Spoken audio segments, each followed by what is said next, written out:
Welcome, IT changemakers, to the DEX show with Tim Flower and Tom McGraw. Let's get into it. Hello, changemakers. Welcome back to the DEX show. I'm Tom McGraw. I'm joined as ever by my main man, Tim Flower. How you doing, Tim? Hey, Tom, good. I hear you've been like me, traveling around a little bit, so curious to catch up on that. We can do that some other time, though. Hope it was a good trip. I've been in Silicon Valley. They wanted to pick my brains about a few things. Yeah. Okay, they flew me over. They asked me some questions, and some changes coming. Some changes coming on the West Coast, as a consequence. But more on that and non-listeners. And I'm of course being slightly sarcastic. But speaking of the future, which it is a bit like visiting the future when you go out west, Tim, from UK.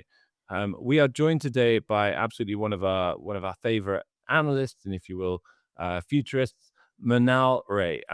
Tim and I have both been enjoying his work, both his analysis and his visual work, which is, I think, rather a sort of striking difference.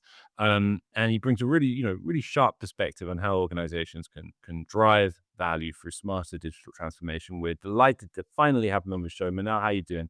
Thanks, Tom. Hi, Tim. Great to be here. I'm doing good. And it's great to be part of the DEX show. I've been listening to some of the episodes, and they're really interesting and really encouraging for the enterprise clients as well as the folks I work with. I think they're all fan of the DEX show. So great to Love it. Love it. Mutual appreciation, Mrinal, because you're absolutely one of our favorite analysts. And I would say one of the most creative analysts out there. First of all, for anyone not familiar with your work, maybe give us a potted bio, quick overview. Sure, thanks. My name is Mrinal Rai. I am based in India, and I have been a thought leader and industry analyst for a long time. So I was part of information services group for last 12 years. I was tracking digital workplace services, end user computing, and I like exploring these technologies, be it end user computing, digital workplace, unified communication, collaboration, enterprise collaboration. And I recently joined an organization called Pomeroy, where I work as an executive client advisor, where I work with the clients, understand their key pain points with respect to workplace and IT estate, and help them overcome these challenges and help Pomeroy develop solutions to address these client issues. Fab. And as anyone who knows just work knows, you bring a little artistic flair to your industry analysis, to almost everything you do, right? And you're an award-winning artist as well. We read. So tell us a bit about that side of your work and your life. And Yeah. So I'm also a graphic novelist and a comic book writer, and I've also written few novels and some comic books. I was chosen as the best artist or best cartoonist in India by a Fandom Awards for Indian comics, and I do create those comic books based on Indian history and scriptures, and also about some favorite genres like horror, crime, the mystery.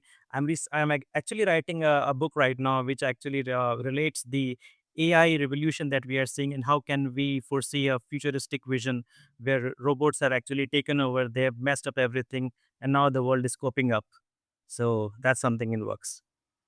And so, Morel, it's always great to connect with like-minded folks, IT pros who share the passion for a specific discipline. How did you come to specialize in this, or how did you kind of uncover that passion for digital employee experience specifically? Sure, Tim.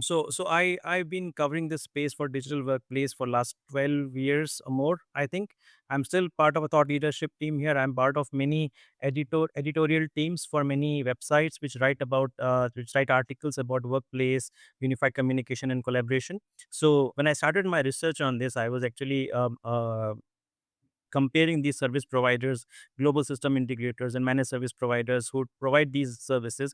And that's when I came to know that initially there was a lot of focus on automation analytics coming from these telemetry tools, and that's how I got introduced to the DEX tools. And when I 2 3 years ago, when I actually started looking at this market, I actually worked on my own vendor comparison of the DEX space, and I actually foresee that at that time that the DEX solutions have a larger scope. It's not just about telemetry, and it's not just about devices. And when I used to foresee the digital workplace of the future or the workplace technology ecosystem, I could foresee as a personal digital assistant or secretary. I'm talking 5 6 years ago. And I think the foundational step for that future was to have the analytics that comes from DEX tools. So that's how I got interested in these tools, and that's how I started tracking maybe next thing or many of the competitors of in this space. And that's how I'm always intrigued by how this space has evolved. It's not just about devices and telemetry anymore. It covers many more aspects. It covers more than devices now, and it's becoming a strategic area for those enterprise clients and service providers who want to bring a transformation in their technology ecosystem. So that's how it started, Tim. That's cool. You've got, like Tom said, we follow your work. You've got a cool post up on LinkedIn about a month ago, the cartoon track and field event with all the DEX runners lined up at the starting line. Obviously, next thing there prominently. We've spent a lot of time looking at this year's Magic Quadrant from Gartner here at Next Think. But what stood out to you the most? Was it the vendor placements or the evaluation criteria or the scores themselves? What intrigued you about that report? I think what intrigued me was actually how the space has evolved. So, since I'm not associated with any research firm right now, so I can actually give my commentary about a Magic Quadrant by Gartner. And it was a very well written report. And through this platform, I would again like to congratulate the analyst who wrote that report. And it's a very great analysis about the market. What intrigued me, Tim, was how, as I said, how the market has evolved beyond devices and everything. So, interestingly, it's not just about AI, because every DEX vendor talks about AI. They are bringing it in one way or another. When I did my 2025 predictions for digital workplace, I wrote that this will be the year of DEX plus plus. So it's not just about DEX. What can you do in addition to DEX? Like, you have a DEX solution, fine, but how can you integrate that to bring a more business value or business outcomes, integrating with other enterprise business functions, be it HR, be it other horizontal business areas, and how can you integrate the insights from these solutions to bring a real business outcome? Unified communication again is a very important aspect. It's not just about monitoring, but also bringing in the experience flavor out of it. And of course, digital adoption platform, I think that is a great space that we want to look at. That it's not just about technology, but how well it is adopted. So it was very intriguing and very interesting for me that Gartner looked at all these areas, and that's why All right. I really like the report. I gave a quick review. I completely agree with the vendor analysis, and this market is evolving, and we will see. I foresee some more mergers and acquisitions in this space, as I wrote in my article. Yeah, I agree with that. Consolidation is always a part of the technology industry. It'll be interesting to see where that goes. You've been highlighting, and one of the important things about NextThink, or the intriguing things for me about NextThink, is with our scope and scale, we can continue to innovate and broaden that definition of what DEX is and what can you do beyond just the analytics. And we've been doing that for decades now. What we've recently done is added the ability to do digital adoption, right? The DAP platform. You've been consistently highlighting the importance of bridging the disciplines of DEX and DAPs. Why is that important to you? What does it actually look like for an enterprise trying to make that connection? So I think in my work with enterprise clients and technology vendors, we have to understand that after at the end of the day, we are dealing with humans. It's not just about technology. So whatever you implement, it has to get used. It has to get adopted. Digital workplace is an area where every technology that has come in the consumer world eventually found its place in the workplace. I started with end user computing, mobile device management, and unified endpoint management, virtual desktops. So as mobile devices became a part of a common person's daily life, it didn't until that happened. Enterprises didn't have to worry about MDM or UEM. So you have to make sure that your technologies are actually adopted, accepted by the enterprise to actually bring in that change.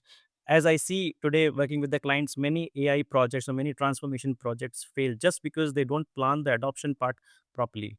That's why providing a technology and how well the users are using it, these are two different things, and that can actually screw up at the entire a project if it is not adopted well. That's why digital adoption becomes a very integral part, particularly with workplace, because at the end of the day, you're dealing with employee experience, and employees are humans. So, and humans do take their own time to adopt those solutions. So I think DAP is an increasingly important aspect to look at when you consider employee experience through technology.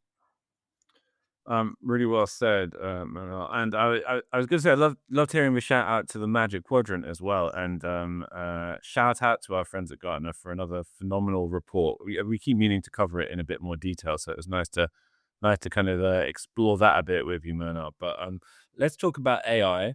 I should just add, listeners can find the report in the show notes. They can download their own copy free of charge right now. So go and do that, won't you, while you listen? But as AI becomes more embedded in DEX platforms, how do you see it transforming the way that IT delivers support and value to businesses? Sure. So, when I work with the clients, mostly the focus was initially on automation, right? I'm doing patch management, I'm doing device management. How can I automate those things? So, of course, AI has a lot of scope to automate most of these parts. But the scope of AI is much beyond that. I foresee more focus on contextualization. It's not just about how well the device is being used and the telemetry that is coming in, but focusing on the user, their profile, the work that they do, how it relates to other things that they do, and collecting information from multiple sources, making that judgment based on the user persona, user profile, their work areas. I think that's where a lot of focus can be given using AI. There are areas like knowledge management, sentiment analysis, and a lot of things that we can do with artificial intelligence. Right now, the focus is only on automating what already is done through workflow charts or something. But if we use AI properly, we can implement that in additional areas like understanding the user's sentiments and employee experience, and expanding on that. For example, even if I'm using Microsoft Teams, for example, and I want to raise a request on my, I would just want to type in that what is my vacation balance. I don't want to tell which HR system I'm using. I don't want to bother on all of those things. But the AI can be contextual. They know who am I, what is my leave balance. They can go to the HR system. They can also know if what are the projects that I'm working on. If I want to take leave on a particular day, the system can actually go back and say that there is a scheduled project delivery at that time. So maybe it's not advisable to take a leave. So you understand the focus of being a true digital assistant is what the AI can build in. Unfortunately, many organizations that are still at the first stage of automating patch management kind of work with AI, but it has a lot of scope with IT support and enhancing employee experience. And this may just be asking you to expand a little bit on that thought, but AI, like you said, it's kind of table stakes now. It's been around for literally for decades. The next thing's roots go back to an AI institute and a postgraduate study, and we've been doing it for literally more than 20 years. But automation has been around even longer. Where do you think AI is starting to add the most value in the deck space? Is it decision making? Is it accessibility? Is it actually creating intelligent automation versus just scripted? Is it building trust with end users? What do you think the AI really has the most value in the deck space? Yeah, I think all the areas that you mentioned, but I think the more value is coming from orchestration. Mm. Every tool has an AI agent right now, and the challenge that clients are facing is how can I make value out of the insights coming from these disparate tools to have an orchestration layer to collect all that information from these disparate tools, making a sense out of it. And with agentic AI, I think that's a great advancement in technologies and how you can free up most of the resources to take out the mundane task. I still work with organizations that have humans dealing with patch management kind of work, or group user policies, and looking at all those dashboards and how to make sense of it. All of these can be automated. So I think consolidating all of these things improve decision making for IT admins, and of course enhance employee experience on that. So it has a lot of scope. Depends on the organization's appetite for improving in terms of adoption and change management. There's a lot of scope that AI can provide for enhancing the employee experience. And one of the biggest problems that I've seen, and folks that are regular listeners or following me online, you know that I've traveled 13 out of the last 26 weeks. So basically 50% of my job has been living out of a suitcase.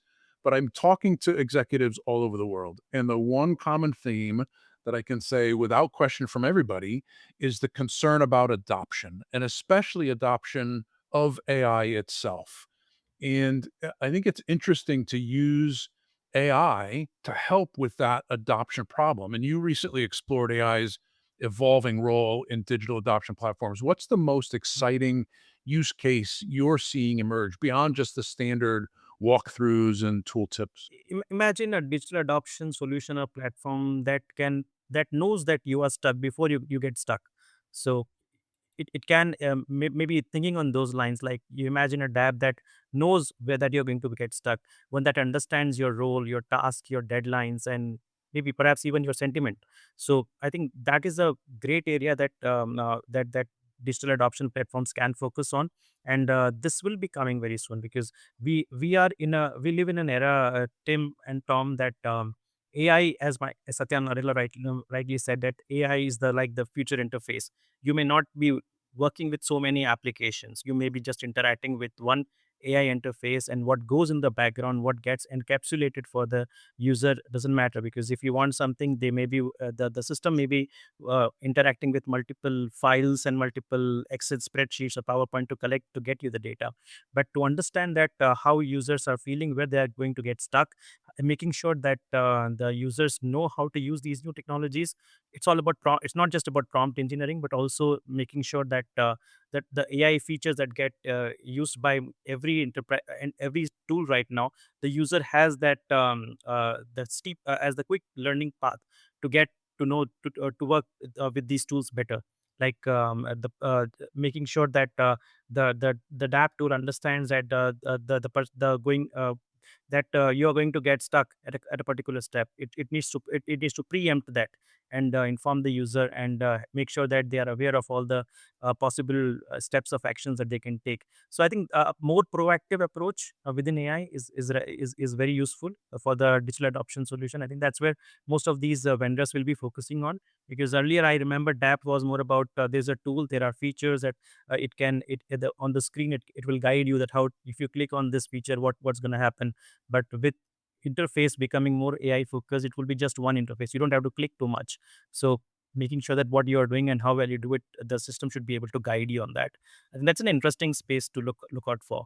I know it's not there right now, but that's the feature that we can all get prepared for.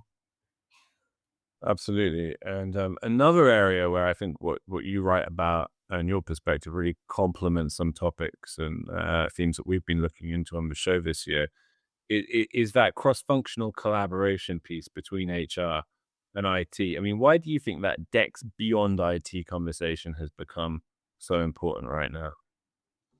As I say, because when I was part of end user computing's research organization at ISG, we learned that clients, when they're not focusing only on the end user computing space, I think digital workplace is an area that cuts across both IT infrastructure and front facing employee and customer experience. So both the back end IT and the front end applications get they connect at the end user computing space. So if you want to bring in a real business transformation through digital workplace, it has to connect with other business functions. So it's not just about, otherwise it's like somebody IT team is doing a great job, they may get recognized or they may not, but you will not be able to give a real visible business out benefit. And for example, we are working here at Pomeroy, we are working on a unified intelligence desk, where using only one interface, you can get your issues resolved for HR, for marketing, for legal, for sales. You reach out to the users where they are. If they are working on Teams or Slack, you use the same interface, you reduce the context switching, but you make sure that employees can get all of these things done without actually interacting with different business functions. You don't have to open, say, ADP or PeopleSoft for different things, or for any payroll. You get everything done in one place. That's what employee experience is. That's what the technology backbone is. User cares about their experience. They don't want to go through different application. I think that's the area where we combine IT with multiple function, and that's when you talk to a vendor, or that's the language even the clients understand. Because today, when I talk to an enterprise client leader, business leader, even they don't start at page number 1 or 2 of a user manual. Even they know till page number 10. So every business leader knows technology, and every technology leader knows business. So it's important that you target your solutions in such a way that you cater to the requirement of both the audience. 100%. And Indeed, it's sort of connecting the last two sort of subtopics. Your recent research at Pomeroy touches on empathy in AI. How can AI systems, in your view, be designed to improve trust and emotional experiences for employees, not just the productivity gains that we hear spoken about more often? Yes. So when we talk about empathy, I think we should look at AI that responds with empathy. They can adopt the tone.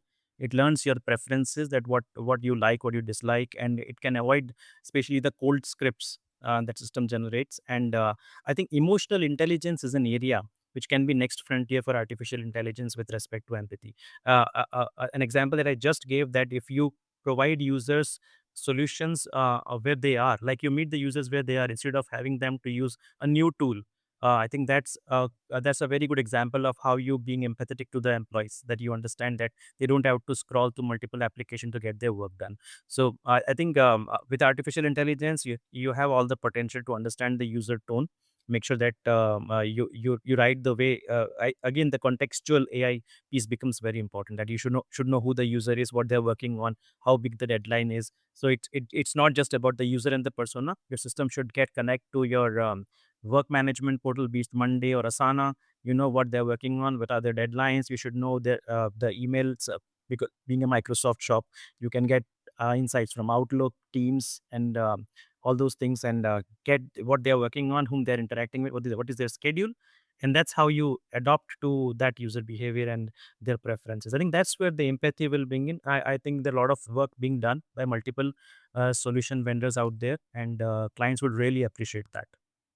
Incredible. And Mana, I want to just round things off with a couple of questions for you that touch upon that kind of the two sides of your creativity. And one, who inspires you both as an analyst and as an artist, first of all?